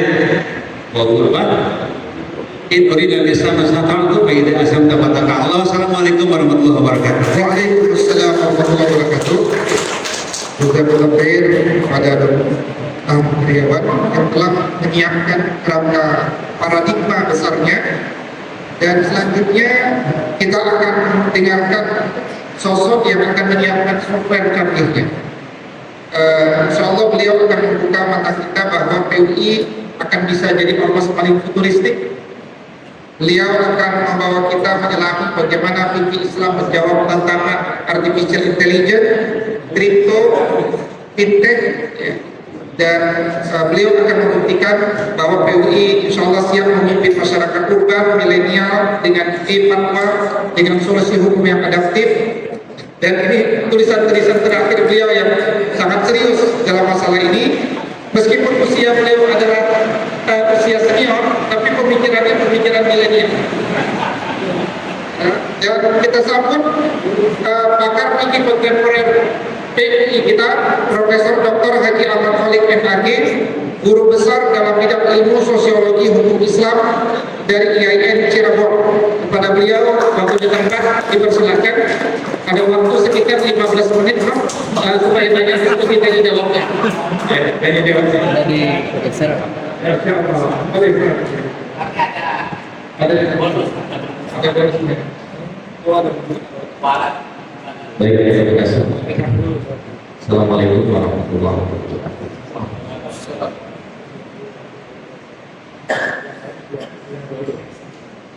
Alhamdulillah, alladzi khalaqal mauta wal hayata liyabluwakum ayyukum ahsanu amala. Asyhadu an la ilaha illallah wa asyhadu anna Muhammadan abduhu wa rasuluhu la nabiyya ba'dah. Allahu yaqna wal ikhlasu indana wal islahu sabiluna wal mahabbatu syiaruna. Yang sangat saya hormati Ketua Dewan Masyayikh Akhir, dan saya kira tadi sudah menyampaikan paparan yang sangat komprehensif. Saya kehilangan ruang untuk sedikit menyampaikan gagasan, tapi saya mungkin dari perspektif yang lain. Yang saya hormati Ketua Dewan Syuro, Majelis Syuro APD, dan seluruh pengurus serta yang sangat saya takzimi, para ilmuwan, para ulama, para masyayikh yang hadir dalam silaturahim intelektual ini. Saya sebut sebagai silaturahim intelektual karena memang dihadiri oleh orang-orang penting di PUI dalam konteks keilmuan. Saya ingin sedikit memberi catatan tadi dari sambutan Ketua Umum PUI. Ada kalimat al-haq bila nizam yughlibul batil bin nizam. Dalam konteks keilmuan, kalau organisasi PUI udah bagus, tapi ilmuwan dan ulama PUI itu kan menyebar di mana-mana. Tapi problem kita adalah nizam. Jadi bagaimana misalnya gagasan-gagasan baik itu ternyata bisa dikalahkan oleh gagasan-gagasan yang tidak terorganisir dengan baik, bisa dikalahkan oleh gagasan yang biasa saja tapi terorganisir dengan baik. Nah, ini potret kita, mudah-mudahan jadi PR teman-teman kita semua, para masyayikh, bahwa problem kita adalah nizam. Kalau Muhammadiyah punya tarjih, saya sebut sebagai nizam tarjih. Karena ada upaya perkumpulan para ilmuwan, ulama dalam satu forum untuk melahirkan dan menjawab, merespon gagasan-gagasan yang berkembang dalam masyarakat modern. Saudara kita di Nahdlatul Ulama punya Bahsul Masail. Jadi ada satu nizam yang dibuat. Kalau saya sebut sebagai nizam. Persis juga mungkin punya hisbah, kalau saya Dewan Hisbah. Dan PUI saya kira harus sudah saatnya. Kalau kita baca dari aspek historis, islah itu kan substansinya pembaharuan. Jadi problemnya sekarang di lapangan sampai hari ini, antara islah yang memiliki spirit pembaharuan tidak berbanding lurus dengan achievement pembaharuan yang dilakukan oleh mohon maaf oleh PUI dalam hal tertentu, ya. Nah, saya melihatnya bahwa ada problem metodologis. Tadi saya sudah ngobrol dengan Pak Aher dan Kang Dede. Jadi masalah kita itu, ini secara keilmuan ya, lebih banyak mengkaji hal-hal yang bersifat normatif, kajian-kajian kita, tapi jarang menyentuh hal-hal yang bersifat metodologis. Padahal ada satu kata yang sangat populer, at-thariqah ahammu minal madah. Ini substansial ya. Jadi metodologi itu jauh lebih penting daripada sekedar madah, sekedar konten. Nah, kita ini terlalu, mohon maaf, yang terlalu sibuk dengan urusan madah, tetapi tidak menyentuh aspek-aspek metodologi. Padahal kalau kita dari aspek fikih, saya kebetulan di bidang fikih dan hukum Islam. para ulama Madahibul Arba'ah bisa survive sampai hari ini berabad-abad. Ternyata kata kuncinya adalah at-tariqah yang disebut dengan manhaj. Sebuah pemikiran yang memiliki manhaj yang kuat biasanya jauh lebih survive dan bisa respon terhadap perkembangan zaman. Jadi bagaimana mungkin kita bisa merespon problem-problem teknologi modern, ilmu pengetahuan teknologi informasi dan berbagai hal yang sekarang terjadi kalau kita lemah di aspek metodologi. Oleh karena itu menurut saya sudah saatnya mungkin ya teman-teman kita di PUI mencoba merancang bangun satu metodologi yang ini aspek hukum ya. Kalau yang lainnya sudah bagus semua lah, semua. Bagaimana misalnya kita merancang bangun sebuah metodologi yang juga dimiliki oleh saudara-saudara kita di lain, ada Tarji di Muhammadiyah, ada Basul Masail di NU, ada Hizbah di Persis. Mereka responsif dengan perkembangan zaman. Setidaknya ada nizam. Itu sebagai yang pertama. Yang kedua, dalam pembacaan saya, peradaban keilmuan itu tidak dilahirkan oleh tradisi oral sebenarnya. Peradaban keilmuan itu ternyata lahir dari kultur tulis. Kultur tulis, budaya tulis. Maksud saya memulai sekarang dan teman-teman di PUI, teman-teman di Bandung, di Cirebon, di Jakarta ini tokoh-tokoh intelektualnya sudah mulai banyak menulis. Jadi ternyata kalau kita ingin mewariskan peradaban masa depan, budaya tulis harus direkonstruksi kembali, harus dikembangkan kembali, harus diislahkan kembali.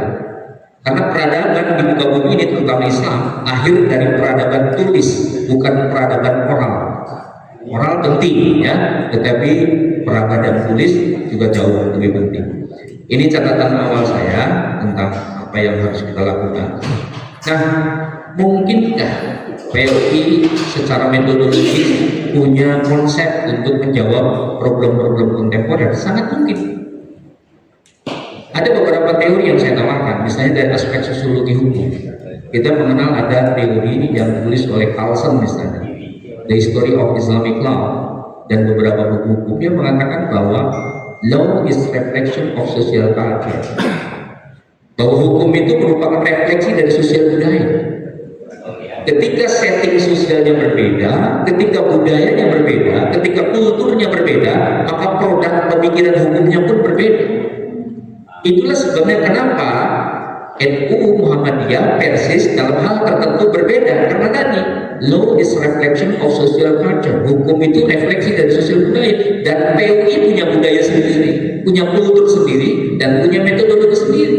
Maka dia harus melahirkan satu manhaj.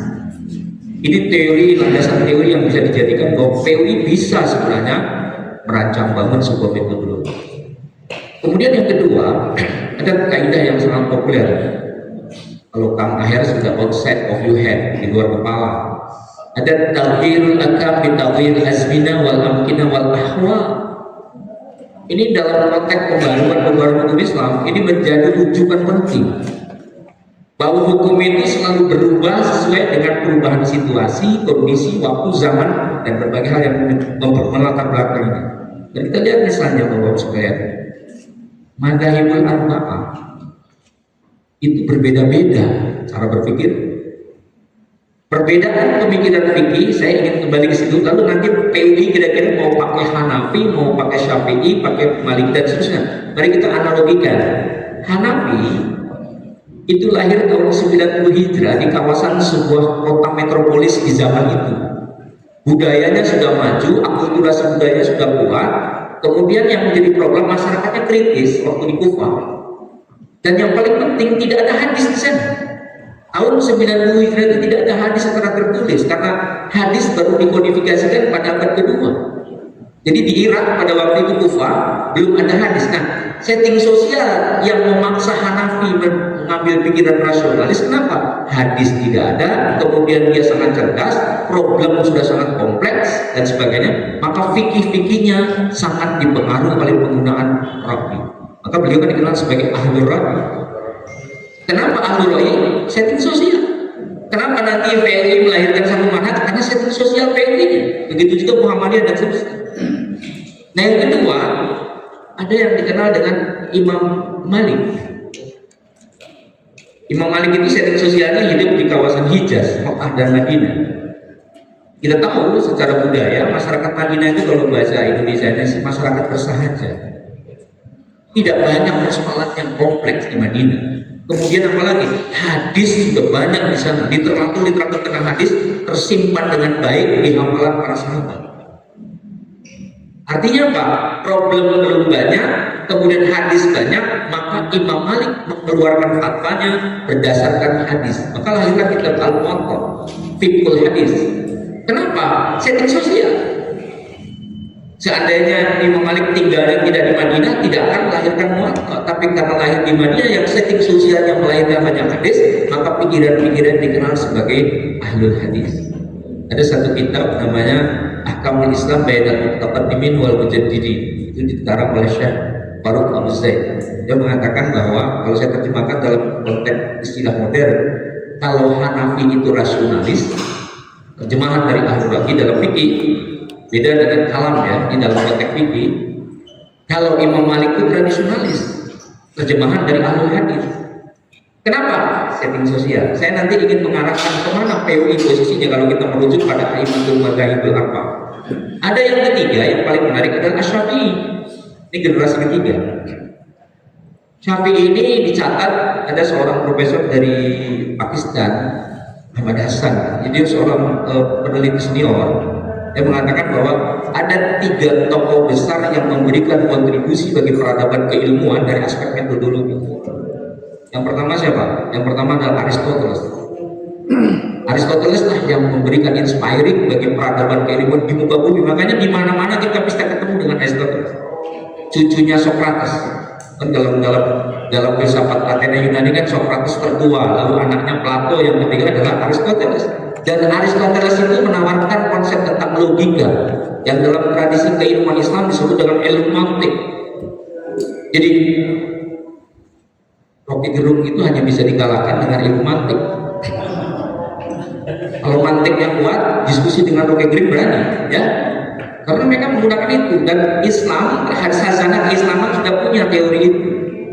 Yang pertama Aristoteles, makanya di berbagai ilmu pengetahuan, di politik, di ekonomi, di biologi, kedokteran kita menemukan Aristoteles. Yang kedua, yang kaitan dengan adalah Imam Asy-Syafi'i. Jadi tokoh ulama besar, tokoh ilmuwan besar yang memberikan kontribusi bagi peradaban keilmuan di muka bumi ini sampai sekarang adalah Imam Asy-Syafi'i dalam Islamic Jurisprudence. Coba tahu ya, saya kira sudah paham. Ini ada guru-guru kita semua. Ar-Risalah itu warisan metodologis paling spektakuler dalam sejarah. Ar-Risalah itu pernah diterjemahkan oleh senior kita nih, Pak Ahmad Itoha, mana ada ya? Saya waktu masuk 87 membaca buku beliau, mukadimahnya Ibnu Khaldun juga diterjemahkan oleh beliau. Dan ternyata Pak, dalam catatan keilmuan, buku yang diwariskan oleh Imam Asy-Syafi'i ini menjadi inspiring bagi lahirnya metodologi pengembangan hukum sampai hari ini. Seandainya tidak ada Ar-Risalah, maka pengembangan hukum di berbagai sektor di dunia ini tidak akan pernah bisa berjalan. Sampai ada kalimat begitu. Artinya apa? Begitu besar jasa. Nah, kalau saya melihat, kalau Syafi'i itu adalah sintesa antara rasionalisnya Imam Hanafi dan tradisionalisnya Imam Malik. Kayaknya PUI lebih pas kalau menggunakan sintesanya Syafi'i. Salah satu petualang intelektual yang paling kaya dalam Aimatul Madzhab adalah Imam Syafi'i. Pernah belajar di Madinah pada Malik, pernah belajar kalangan rasionalis di Kufah, Basrah. Nah, kemudian terakhir di Mesir, makanya ada qaul qadim, qaul jadid. Itu juga sebenarnya persoalan fikih sosial. Nah, petualangan keilmuan, maka kekayaan petualangan intelektual yang dilakukan oleh Imam Syafi'i melahirkan dia dijuluki sebagai ulama modern. Kalau tadi Kang Aher mengatakan fikih PUI adalah fikih moderat, dan itu sudah diinisiasi oleh pikiran-pikirannya Imam Syafi'i yang mensintesakan, merekonsiliasi antara rasionalis di satu sisi dengan tradisionalis di sisi yang lain. Jadi kalau saya berpikir PUI itu memang betul paling pas untuk menjadi ormas menghadapi problem-problem masa depan. Coba lihat tentang Islam. Saya melihat literatur klasik, saya tidak menemukan ada konsep Islahus Zamaniyah yang ditawarkan oleh Bahali.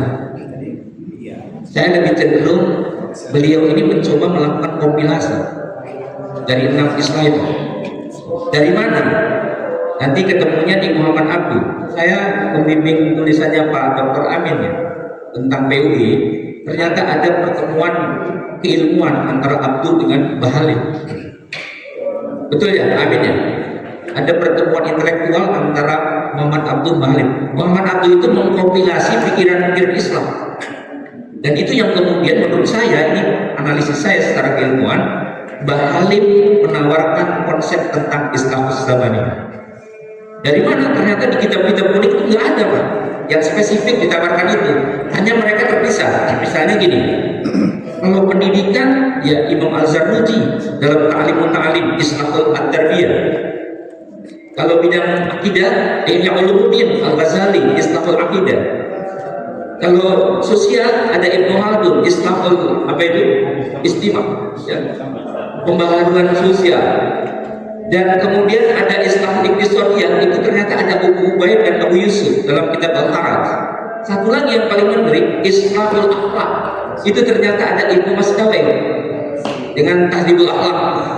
Nah itu semua istilah-istilah yang 8 itu kemudian bertemu di Muhammad Abduh, dan Muhammad Abduh punya pertemuan intelektual dengan Bahali, maka Bahali terinspirasi melahirkan formulasi dalam konteks Indonesia menjadi Islah As-Zamaniyah. Kekayaan luar biasa sebenarnya. Ini mohon dikritik, ini analisis saya tentang konsep Islam ya. Karena itu menurut saya ormas yang harusnya paling siap untuk menghadapi problem masa depan harusnya PUI. Cuman problemnya, mohon maaf ya teman-teman Bapak, kita sedang mengalami krisis metodologis. Maka saat ini ya saya berharap Kang Dede pertemuan ini tidak sekali 2 kali, harus berlanjut dan melahirkan rekomendasi. Misalnya lembaga fatwanya apa gitu. Itu catatan yang berikutnya masih saya sudah menyiapkan 1 jam soalnya. Oh diskusi ya, saya sedikit lagi ya. Lalu apa yang bisa kita, nah tadi saya menggarisbawahi konsepnya. Satu lagi ya tentang Islahul apa itu hukum, itu juga ternyata dibaca oleh Mbah Halim bukunya Asy-Syatibi yang disebut dengan Al-Muwafaqah. Yang tadi disebut dengan Maqasidus Syariah itu bibitnya adalah Asy-Syatibi. Memang pada masa kalau Maqasidus Syariah itu ada 2. Ada Maqasidus Syariah klasik ditawarkan oleh Al-Ghazali ya. Kemudian ada Maqasid Asy-Syariah modern itu ditawarkan oleh Yazid Audah ya, dan kemudian Ibnu Ashur ya. Ibnu Ashur. Dan satu lagi tadi ditawarkan oleh Al-Muwafaqah Asy-Syatibi. Nah, saya melihat gagasan reformasi dan islah itu harus menggunakan konsep Maqasidus Syariah. Luar biasa Pak. Jadi Maqasidus Syariah itu sebuah instrumen metodologis yang mampu menjawab berbagai persoalan apapun di muka bumi ini. Politik, ekonomi, budaya, sosial bisa diselesaikan. Dan itu teruji Pak. Dewan Syariah Nasional DSN sekarang ketika menjawab problem-problem ekonomi yang berkembang, itu kuncinya apa? Maqasidus Syariah. Sebulan yang lalu saya memberikan seminar di depan para hakim Mahkamah Syariah di Aceh. Apa yang saya sampaikan? Para hakim masa depan dengan tuntutan teknologi harus mampu menguasai Maqasidus Syariah. Karena luar biasa Pak. Tanpa penguasaan tentang Maqasidus Syariah, seorang hakim akan kehilangan arah untuk menentukan memutuskan. Apalagi problemnya kan di sana ada hukum pidana. Maqasidus Syariah artinya. Nah oleh karena itu saya melihat bahwa betul tadi tawaran Pak Aher eksplisit aja Pak. Mungkin secara internal di PUI, walaupun secara publik nggak boleh muncul nama Maqasidus Syariah karena dianggap nanti fobia, tapi secara internal kita gunakan itu. Kalau NU banyak menggunakan ilham yang disebut dengan kias. Majelis Tarjih mengumpulkan beberapa hadis dan sebagainya. Dan PUI mungkin itu secara eksplisit menyampaikan apa, kira-kira begitu. Tapi sebagai gambaran, tadi saya kira pikiran-pikiran para ulama bisa menjadi apa, kompilasi di PUI kita. Kemudian yang berikutnya yang menjadi landasan teori, kenapa kita perlu menawarkan satu konsep ijtihad. Mu'adz bin Jabal itu populer. ketika beliau mau diangkat jadi hakim di Yaman, itu kan Nabi kan presiden, Nabi itu presiden. Coba bukunya Safi Antonio ketika nulis disertasi di Melbourne University yang kemudian populer menjadi super leader and super manager Muhammad itu ternyata secara keilmuan Muhammad itu kekuatan punya penguasa politik, dan beliau kemudian mengangkat para hakim. Salah satu hakim yang diangkat terkait dengan isian adalah Mu'adz bin Jabal, dan Mu'adz bin Jabal dilakukan fit and proper test oleh Nabi. Jadi sebelum diangkat menjadi seorang hakim dipanggil Mu'adz, aku akan angkat kau sebagai seorang hakim, tapi sebelum kau jadi hakim saya ingin tahu kemampuan dalam beristihad. Apa jawabnya? Bagaimana kalau nanti kau di Yaman menemui problem? Mu'adz mengatakan, saya akan merujuk kepada Quran ya Rasulullah. Bagaimana kalau Quran tidak kau temukan tapi berkembang di masyarakat Yaman? Apa kata Mu'adz? Saya akan menggunakan sunnah-sunnahmu ya Rasulullah. Nah, bagaimana kalau sunnah pun tidak kau temukan untuk menyelesaikan problem-problem kontemporer yang ada di Yaman? Jawabnya apa? Saya istilah kontemporer itu bahasa saya. Apa jawab Mu'adz bin Jabal? Ajtahidu birrah. Sebuah legitimasi, ya, sebuah green light, lampu hijau bahwa model pengembangan pemikiran hukum itu adalah keniscayaan untuk menjawab berbagai persoalan modern, termasuk nanti kita di PU. Coba bayangkan kalau sudah punya manhaj, bisa menjadi guidance sebagai warga PU internal, tapi juga bisa menjawab problem-problem lain. Jadi artinya ada legitimasi secara historis tentang perlunya membangun manhaj dari mulai para sahabat dan seterusnya. Terakhir yang ingin saya sampaikan sebelum nanti kita diskusi panjang lebar karena dibatasi waktu. Tadi ada bicara tentang sanad. Ternyata betul, hampir semua tokoh itu pemikirannya sangat dipengaruhi oleh 3 hal. Pertama, oleh setting sosial tadi. Yang kedua, oleh manhajnya. Dan yang ketiga adalah siapa gurunya. Siapa gurunya itu penting. Kenapa misalnya Imam Hanafi itu sangat rasionalis dan nahrawi, ternyata guru-gurunya ada Ibrahim An-Nakhai, ya, kemudian ada Abdullah bin Mas'ud, sahabat junior, ada Umar bin Khattab. Dan kita tahu dalam sejarah Umar bin Khattab adalah tokoh sahabat yang paling produktif melahirkan pikiran-pikiran istihad. Kita perlu skor apa kita perlu sholat? Skor ya. Baik, kita skor dulu.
Allahumma rabba hadhihi al-ni'mat al-tamah was-salatu al-qa'imah ati Muhammadan al-wasilah wal-fadilah wa a'ti maqaman mahmudan alladhi wa'adta innaka la tukhlifu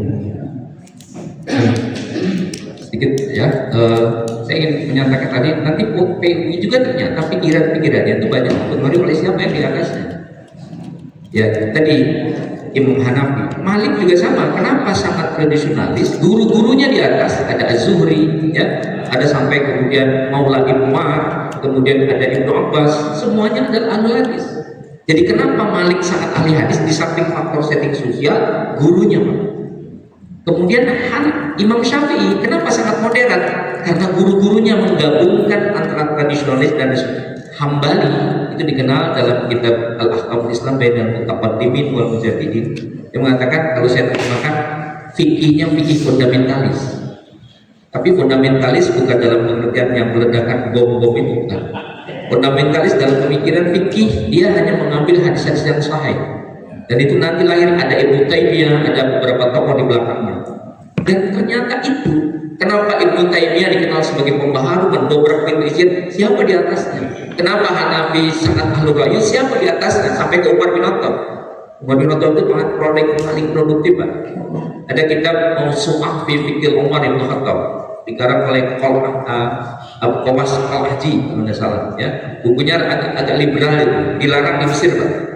Dilarang buku itu, tapi jadi salah satu referensi disertasi saya tahun 2007, 2006. Itu ternyata Umar bin Khattab melahirkan lebih dari 200 produk pemikiran Islam dalam bidang ekonomi, politik, militer, dan pemerintah.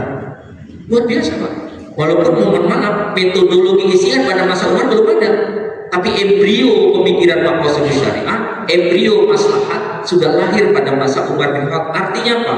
Ruang-ruang untuk pengembangan hukum termasuk di ormas-ormas sudah punya legitimasi secara historis. Kita punya ruang yang luar biasa dan ulama memberikan kesepakatan. Kemudian yang ketiga, ya, yang terakhir yang saya sampaikan, saya kebetulan juga 2025 menulis beberapa buku tentang metode istihad. Saya sudah hadiahkan kepada Kang Dede. Ada dialektika tentang metode istihad dalam sejarah. Dan mungkin saya lagi coba tulis tentang metode fikih ala PUI, tapi belum selesai. Mudah-mudahan support, ya.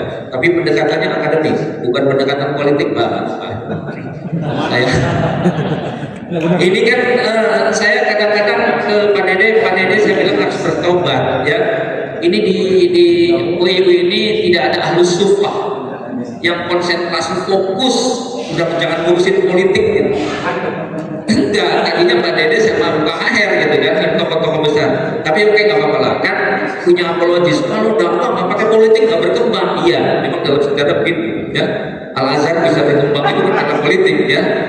Tapi saya merasa bahwa ini momentum, ada senior-senior kita, lahirkan kelompok, berikan dana besar mereka, berikan fasilitas dalam pengertian dana penting untuk mengembangkan metodologi. Kalau tidak, ya wujud dulu. Saya khawatir itu, tapi tidak lah. Untuk PUI saya kira ada generasi-generasi muda yang keren ya. Itu penulis-penulis di Bandung saya lihat banyak buku-bukunya tentang PUI. Nah, kita berikan ruang yang cukup bagus ya. Sebenarnya harus 1 jam lah, karena tadi udah dibatasi. Kita diskusi nanti di forum lain. Terima kasih, mohon maaf kalau ada kata-kata yang kurang ya, mohon dikoreksi kalau tadi tentang PUI-nya ada yang keliru. Terima kasih. Assalamualaikum warahmatullahi wabarakatuh. Waalaikumsalam warahmatullahi wabarakatuh. Diskusinya tidak di forum lain, kalau di forum ini insya Allah kita selesaikan. Tapi agar lebih fresh lagi dan lebih barokah, kita tidak sholat dulu, tapi sholat asar ya, insya Allah. Ya, sholat asar berjamaah. Setelah itu, setelah sholat asar, mohon dapat segera balik kembali. Siapkan pemikiran-pemikiran terbaik untuk semuanya. Kita akan jadikan momentum ini membuahkan apa tadi ijtihad baru bagi PUI di masa depan. Demikian, kita break dulu sekitar 15 menit dan kita akan kembali lagi ke ruangan ini untuk memulainya. Assalamualaikum warahmatullahi wabarakatuh.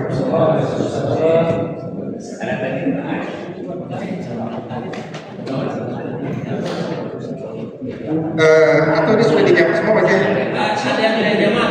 Oke, yang akan sholat? Ya, Kiai Asep Jadi tentu tidak menjawab. Ada di sini ya kan? Kiai tentu rokok jawab. Baik, karena sepertinya apa ini sepertinya wajahnya sudah jamak semua. Karena wajahnya sudah jamak semua, mohon izin kita gimana? Dilanjutkan dulu ya. Lanjutkan ya. Ada penting-pentingan. Ya, baik. Kita sholat dulu. Ya, tetap sudah. Ya, 10 menit. Insyaallah.